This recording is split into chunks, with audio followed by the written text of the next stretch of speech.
कृष्ण गोविंद हरे मुरारी। हे नाथ नारायण वासुदेव। श्री शुक उवाच जन्म बन्धुश्रेयोन्न धम्मा दास्ते भरतर्षभ। जन्म बन्धुश्रेयोन्न धम्म दास्ते भरतर्षभ। आश्राव्य रामं दुर्वाच्यमसभ्यापुरमाविशन्। श्री सुखदेव जी कहते हैं, परीक्षित, कुरु वंशी अपनी कुलीनता, बांधवों, परिवार वालों, भीष्मादि के बल और धन संपत्ति के घमंड में चूर हो रहे थे। उन्होंने साधारण शिष्टाचार की भी परवाह नहीं की और वे भगवान बलराम जी को इस प्रकार दुर्वचन कहकर हस्तिनापुर लौट गए। बलराम जी ने कौरवों की दुष्टता, अशिष्टता देखी और उनके दुर्वचन भी सुने। अब उनका चेहरा क्रोध से तमतमा उठा। उस समय उनकी ओर देखा तक नहीं जाता था। वे बार बार जोर जोर से हंस हंस कर कहने लगे, सच है, जिन दुष्टों को अपनी कुलीनता, बल, पौरुष और धन का घमंड हो जाता है, वे शांति नहीं चाहते। उनको दमन करने का, रास्ते पर लाने का उपाय समझाना बुझाना नहीं, बल्कि दंड देना है। ठीक वैसे ही जैसे पशुओं को ठीक करने के लिए डंडे का प्रयोग आवश्यक होता है। भला देखो तो सही, सारे यदुवंशी और श्री कृष्ण भी क्रोध से भरकर लड़ाई के लिए तैयार हो रहे थे। मैं उन्हें सने सने समझा बुझाकर उन लोगों को शांत करने के लिए, सुलह करने के लिए यहाँ आया। फिर भी ये मूर्ख ऐसी दुष्टता कर रहे हैं। इन्हें शांति प्यारी नहीं है, कलह प्यारी है। ये इतने घमंडी हो रहे हैं कि बार बार मेरा तिरस्कार करके गालियाँ बक गए हैं। ठीक है भाई, ठीक है, पृथ्वी के राजाओं की तो बात ही क्या, त्रिलोकी के स्वामी इंद्र आदि लोकपाल इनकी आज्ञा का पालन करते हैं। वे उग्रसेन राजाधिराज नहीं हैं। वे तो केवल भोज वृष्णि और अंधक वंशी यादवों की ही स्वामी हैं। क्यों? जो सुधर्मा सभा को अधिकार में करके उसमें विराजते हैं और जो देवताओं के वृक्ष पारिजात को उखाड़ कर ले आते और उनका उपयोग करते हैं, वे भगवान श्री कृष्ण भी राज सिंहासन के अधिकारी नहीं हैं। अच्छी बात है, सारे जगत की स्वामिनी भगवती लक्ष्मी स्वयं जिनके चरण कमलों की उपासना करती हैं, वे लक्ष्मीपति भगवान श्री कृष्णचंद्र छत्र, चंवर आदि साजोचित सामग्रियों को नहीं रख सकते। ठीक है भाई, जिनके चरण कमलों की धूल संत पुरुषों के द्वारा सेवित गंगा आदि तीर्थों की भी तीर्थ बनाने वाली हैं। सारे लोकपाल अपने अपने श्रेष्ठ मुकुट पर जिनके चरण कमलों की धूलि धारण करते हैं, ब्रह्मा शंकर, मैं और लक्ष्मी जी जिनकी कला की भी कला हैं और जिनके चरणों की धूल सदा सर्वदा धारण करते हैं, उन भगवान श्री कृष्ण के लिए भला राज सिंहासन कहाँ रखा है। बेचारे यदुवंशी तो कौरवों का दिया हुआ पृथ्वी का एक टुकड़ा भोगते हैं। क्या खूब, हम लोग जूती हैं और ये कुरुवंशी स्वयं सिर हैं। ये लोग ऐश्वर्य से उन्मत्त, घमंडी, कौरव, पागल, सरीखे हो रहे हैं। इनकी एक एक बात कटुता से भरी और वे सिर पैर की है। मेरे जैसा पुरुष जो इनका शासन कर सकता है, इन्हें दंड देकर इनके होश ठिकाने लगा सकता है, इनके होश ठिकाने ला सकता है, भला इनकी बातों को कैसे सहन कर सकता है। आज मैं सारी पृथ्वी को कौरव विहीन कर डालूंगा। इस प्रकार कहते कहते बलराम जी क्रोध से ऐसे भर गए मानो त्रिलोकी को भस्म कर देंगे।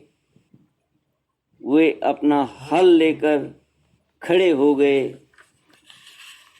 उन्होंने उसकी नोक से बार बार चोट करके हस्तिनापुर को उखाड़ लिया और उसे डुबाने के लिए बड़े क्रोध से गंगा जी की ओर खींचने लगे। हल से खींचने पर हस्तिनापुर इस प्रकार कांपने लगा मानो जल में कोई नाव डगमगा रही हो। जब कौरवों ने देखा कि हमारा नगर तो गंगा जी में गिर रहा है, तब वे घबरा उठे।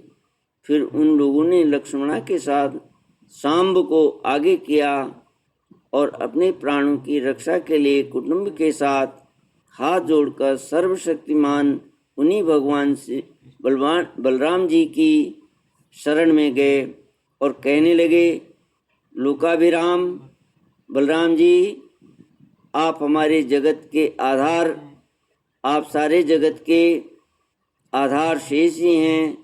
हम आपका प्रभाव नहीं जानते।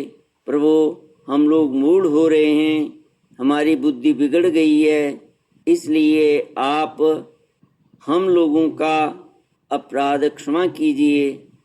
आप जगत की स्थिति, उत्पत्ति और प्रलय के एकमात्र कारण हैं और स्वयं निराधार स्थित हैं। सर्वशक्तिमान प्रभु, बड़े बड़े ऋषि मुनि कहते हैं कि आप खिलाड़ी हैं और ये सब के सब लोग आपके खिलौने हैं। अनंत आपके सहस्र सहस्र सिर हैं और आप खेल खेल में ही इस भूमंडल को अपने सिर पर रखे रहते हैं।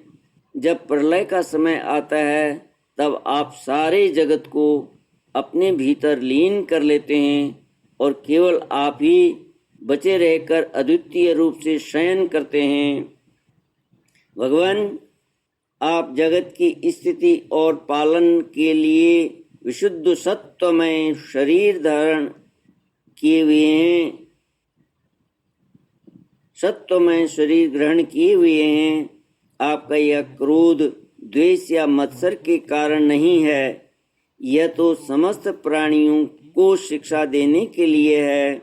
समस्त शक्तियों को धारण करने वाले सर्व प्राणी स्वरूप अविनाशी भगवान, आपको हम नमस्कार करते हैं। समस्त विश्व के रचयिता देव, हम आपको बार बार नमस्कार करते हैं।